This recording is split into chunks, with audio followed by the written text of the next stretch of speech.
خداوند با ما چی کرده دوست؟ با ما چی نداده؟ چرا نافرمانی خدا رو میکنه؟ چرا پیشانی خدا رو به زمین نمیگذاریم و الله متعال رو سجده نمیکنه؟ چی کم کاستی داریم؟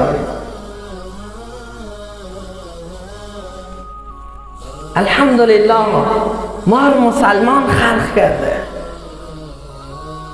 در کشور اسلامی از جمله امتی محمد رسول الله صلی الله علیه و سلم، پدر و مادر ما مسلمان، خانه داریم، زمین داریم، زن داریم، اولاد داریم، تمام نعمت ها خدا با ما داده.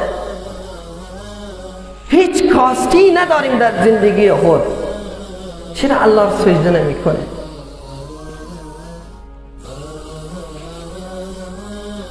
یاد بیاریم از خانه اول آخرت خود.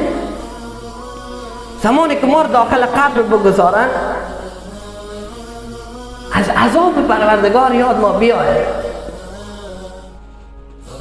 زمانی که نکیر و منکر بیاید بگه من ربک ما دینک ما نبیک. پروردگار تو کی بوده؟ میشناسی؟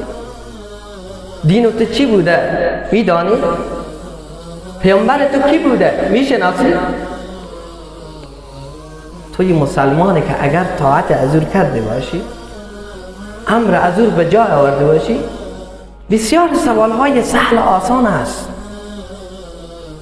هر کس میدانه. یک بچه نادان شما حضور پرسان بکنه بنده کی؟ نمیگه بنده خدا. اما اگر ما طاعت نکنیم، عبادت حضور نکنیم، به والله قسم که زبان ما بند میشه. در حدیث میاد مگه او میت او مرده میگه آه لا ادری، من نمیدانم، من خبر نیم. چیزی که مردم میگفتن امور میگم، او چیزی که از مردم شد.